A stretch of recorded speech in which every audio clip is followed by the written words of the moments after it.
Hi, and welcome to another episode of Adventure Widely. Today I want to talk about something slightly different, and that is the gimbal rig that I use with my Nikon Z6. The reason I wanted to do this video is I know a lot of people out there have had problems getting their new Z6 with their older lenses to balance properly, and I wanted to show some of the products that have come on the market and how I was able to get this rig to work with older glass that I own.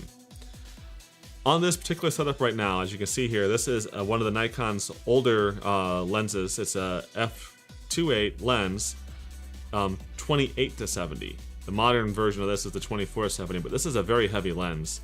And lenses like this, especially like the f2.8 70-200 for instance, are massive lenses that protrude very far out of the body, and the body is very lightweight on these new mirrorless cameras.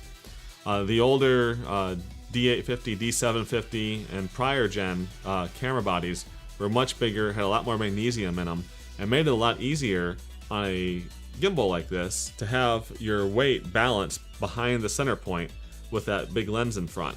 But going to the mirrorless camera, this body has almost no weight to it, so it's much more challenging to balance.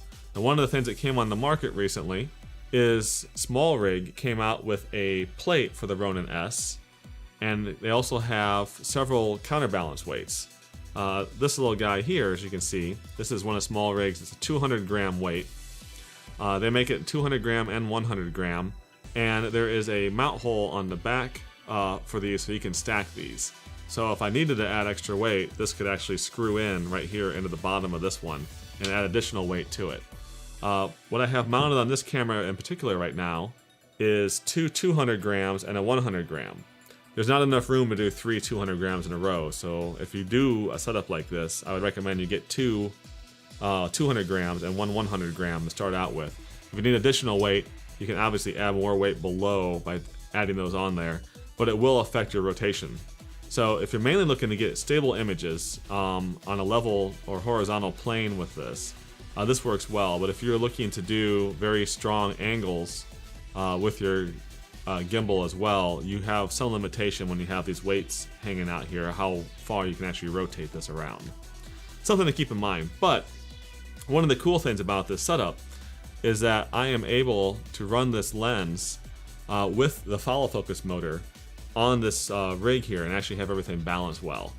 So one of the nice things about having the focus motor on here and balancing that as well is that not only can you drive focus, obviously, although there is a new firmware update now that allows you to do focus out of this without having to have this, but that only works for native lenses for the Nikon that the camera can control.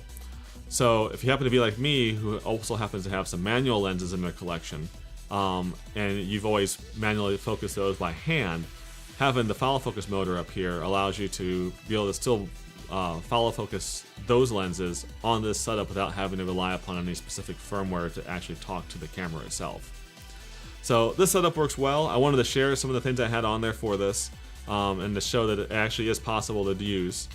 One thing I definitely suggest you get, as you can see here, I have a palm swell second hand, and there's a little mount point up here too for a 1/4 20. Sometimes I will put a sound recorder up there or some other type of accessory that I might need. But this is nice because the palm swell really helps you hold on to this, and then you can drive everything else that you need to drive with the other hand, including reaching up here, still keep some weight onto this, and use your follow focus motor too. And then the last thing I have on here is an anchor system that goes around the collar, and that goes to a sling that goes around your neck. So if you really needed to have some extra support, get it out there away from your body but not have all of it on your arms, which gets tiring after a while, that's a possibility with this too. So this rig works nice like this. Once again, I wanted to show that. In the comments and below, you'll see all the different parts that run into making this actually function, and links that you can get them off there. They are all Amazon affiliate links for the most part.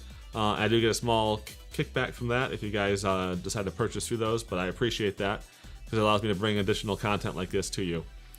So thanks again for tuning in. I hope you guys found this video useful. I know that I prefer seeing pictures and video especially for how some of these setups work rather than just reading about it in a web page. So thanks again for watching. Please subscribe to the channel and give me a thumbs up.